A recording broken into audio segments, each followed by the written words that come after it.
Hello guys, welcome back to the channel. How are you guys doing? Hope fine. Hope you're all doing well at your various angles. Okay, so in this channel we talk about everything growth, development, everything, how to become better versions of ourselves as well. And if you are an old bee, thank you so much for coming back. If you're a newbie, thank you for subscribing. Thank you guys for engaging in the last videos. I see your love, I see your likes, I see the comments, and I respond to every single comment, okay? Every single comment, I ensure that I respond to them. Thank you for commenting, thank you for liking, thank you for sharing. And something happened recently, guys. I thought I would share it right at the beginning of this video. One of my friends, she really advocated for me right in church. I still remember that day quite clearly.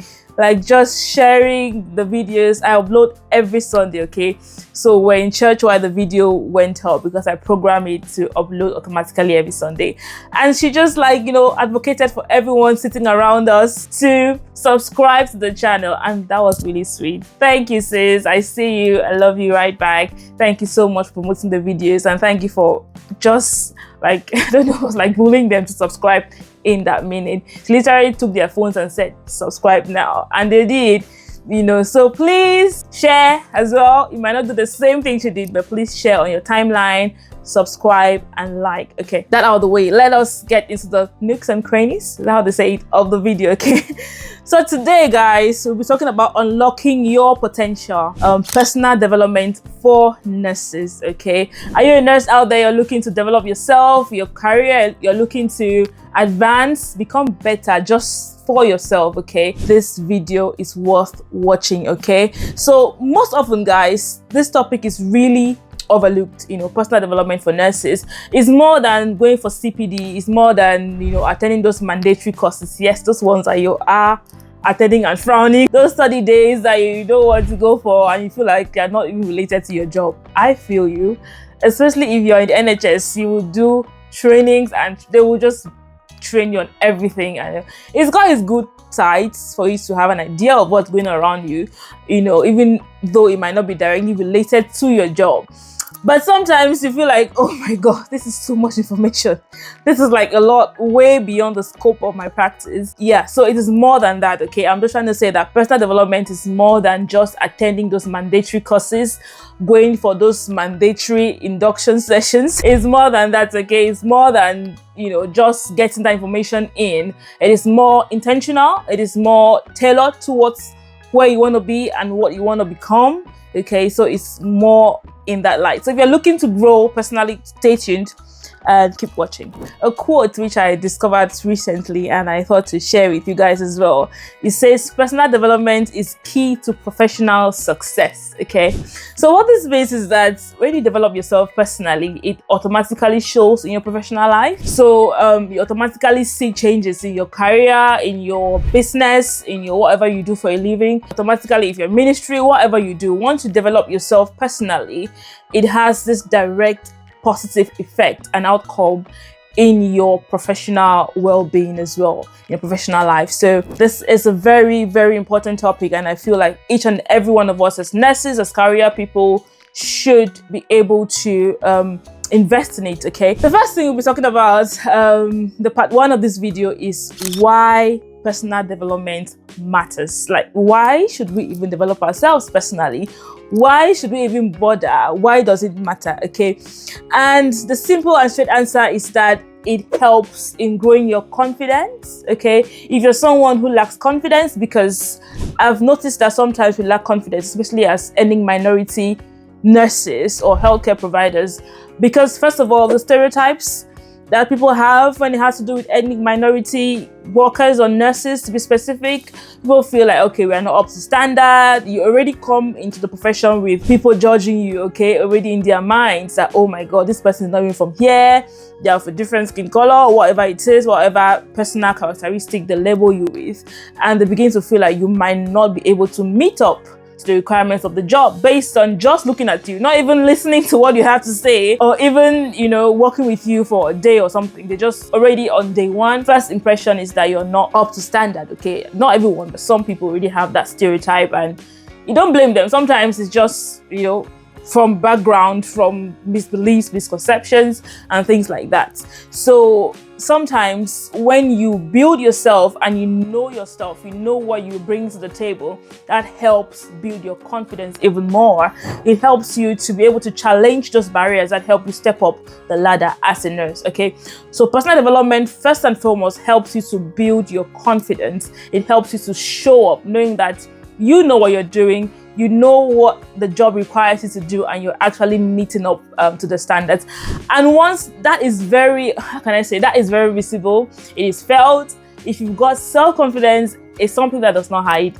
People feel it. People can tell that you're confident in yourself. You carry yourself about confidently as well. The way you speak, the way you address people, the way you talk to your patients, and so on and so forth. If you're a nurse, it really, really shows up, okay? So again, it helps build your confidence. The second thing is that it helps build your leadership skills as well. So it matters because when you develop yourself personally, you begin to take up leadership roles easily as well, okay? So depending on your career aspirations, if you're planning to be a manager, a leader, a team leader, a supervisor, when you do your personal development diligently, it helps you to be able to build these leadership skills as well. It directly correlates to that. The third thing is that it helps your communication. I said that before, the way you talk to people, the way you carry yourself about, the way you communicate with your co-workers, your colleagues, your patients, also, is reflected in it if you develop yourself personally, okay? Not just, again, the compulsory, mandatory things that are thrown at you at work to complete, but your own intentional development as a person. The next thing is resilience, okay? Resilience has to do with you being able to come up and, walk up onto the challenges you face. You're able to manage them. You not just throw in the towel or give up or break down, in terms of stress, because tell me about it, the NHS is very stressful. It is a very stressful environment. So we need people that have resilience, okay? And if you build yourself, build up your mind, build up your body, build up yourself personally as well, it's going to help you as a nurse be resilient on the job in terms of when you encounter challenges, you encounter setbacks, you encounter, the pressures of everyday life in the NHS. As a nurse, you're able to stand up to those challenges. You're able to find solutions and stay, keep at it. What's the word? Like, you don't give up or you don't break down, you stay strong in the midst of challenges and you find out possible solutions as well. Okay, so these are just a few of the things that personal development would help you achieve. And this is why it is important for nurses as well. Okay, so we'll be diving to the second part of the video, which has to do with assessing where you are now. Okay, so we've talked about why it matters. So the second thing is assessing where you are right now.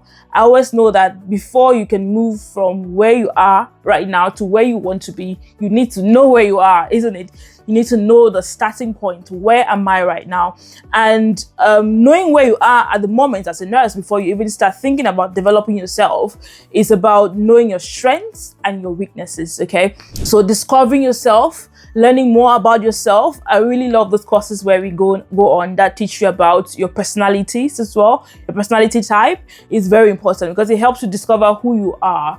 One that comes to mind, I think, is it a Myers-Briggs? I'll leave it on the screen. It's a personality type test, okay? It helps you develop yourself as well because it helps you discover who you are, discover your personality, okay? And then you can grow from there, okay? So you ask yourself these questions. What are my strengths?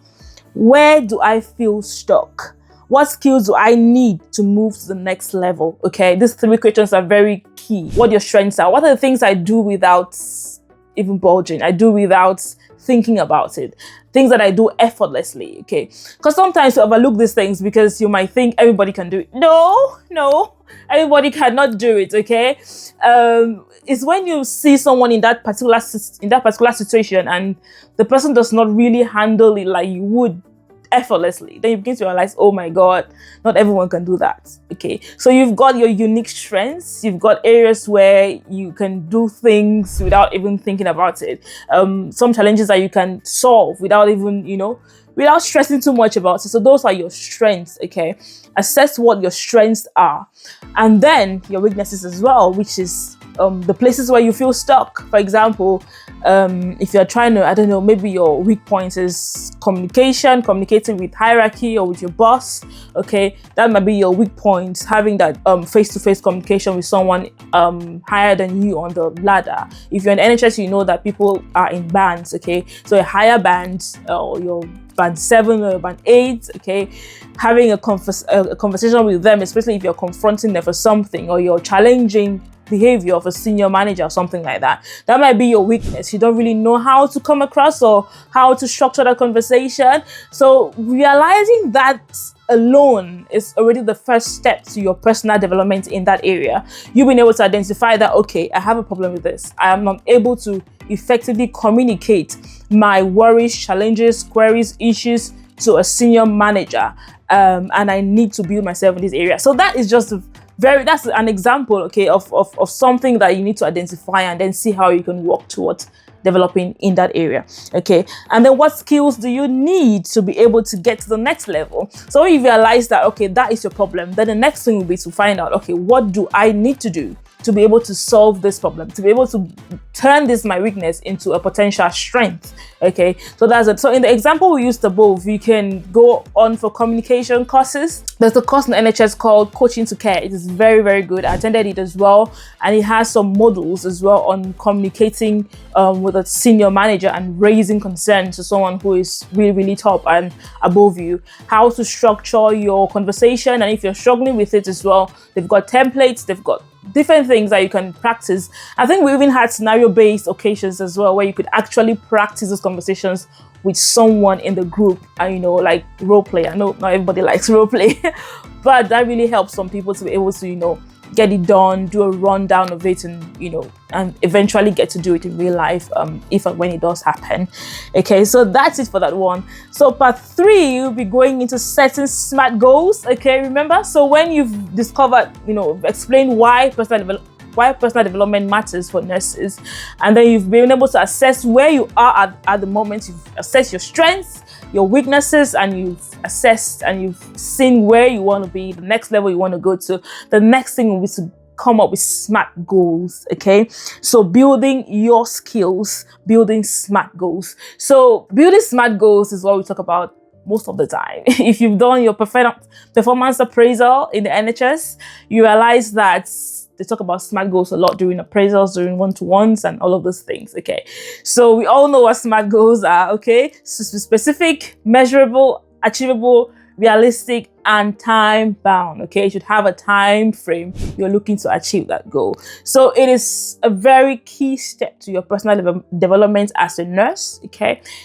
Coming up with those SMART goals, not just because you want to write them down, but really taking them seriously, going back to them every now and then and seeing if you've actually achieved them or if you're working towards achieving them in some sort of way.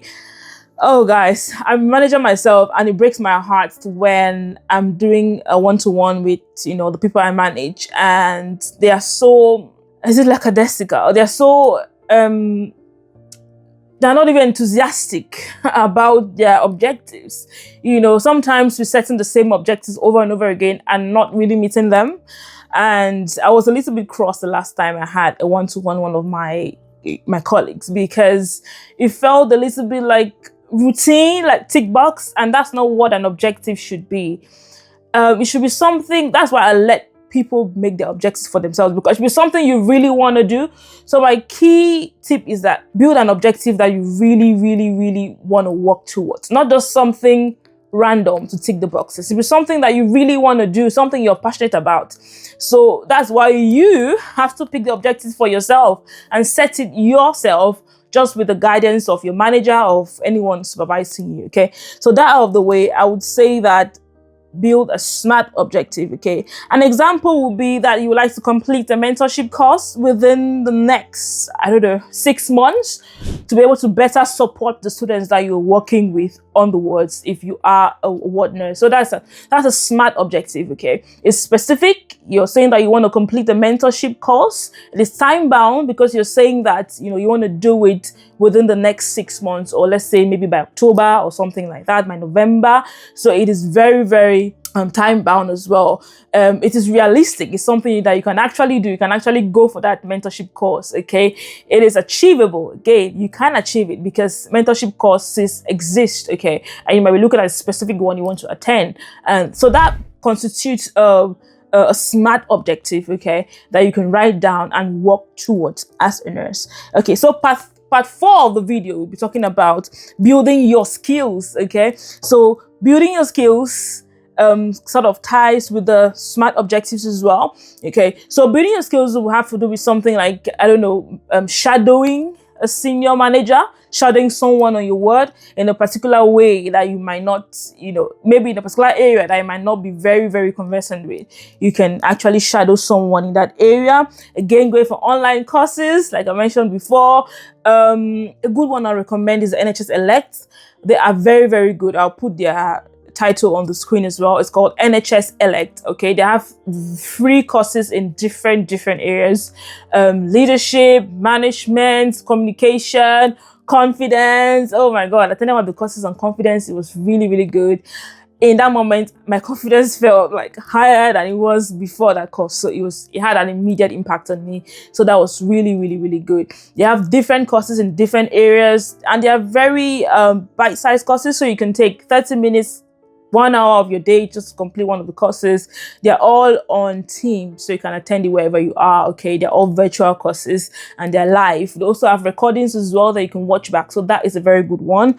There's also NHS Leadership Academy as well. They have good courses. In addition to all the courses you have in your organization, I think there's some free ones. You could always contact your education team and get free courses as well. Okay, so the next one will be volunteering, conferences, things you can do to build your skills. Okay, you can attend conferences in your area, you can volunteer, you can shadow, go to a different area, different word, shadow your favorite manager or somewhere you want to work but you don't know how things function in that area.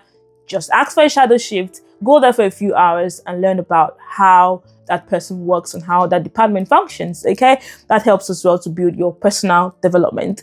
Okay, so the next part, we'll be talking about finding a mentor or a coach. Okay, you're looking to develop, you're looking to be like someone that you see and you admire. Just approach them. I think where I work, for example, I'm a mentor. I went for a mentorship program. It's a 2 days program, so I'm a mentor as well. And we have a platform where you can actually put your details on there, and then someone, the organization, can find you. I don't know if it's the same where you work, but those platforms really, really help. Okay, you can just go on the platform, you find someone that you're looking to be like them in the future or looking to work like them, and then you can contact them and ask them if they are open for mentorship. You guys build a relationship. If you connect, then you can, the person can mentor you. So that's how it is done in my organization. But I know there are different processes in different trusts. So, but just randomly, if you work with someone that you really admire them and you really, really want to be like them in the future, just contact them and ask them if they are open to be a mentor to you in that area. Someone has been where you're trying to go to. Someone is where you're trying to get to. So one of the easiest ways to get there is to let them mentor you, let them teach you, let them walk you through everything they've been through, their challenges, successes, celebrations, everything they've been through on that job that you're really, really looking to get. They can mentor you and coach you to becoming that person that will be the best fit for that job or for that position you want to advance into. Okay, and the last thing I'll be talking about is staying motivated and accountable. Okay, so things you can do to stay motivated and accountable is to use the progress tracker. Track your progress.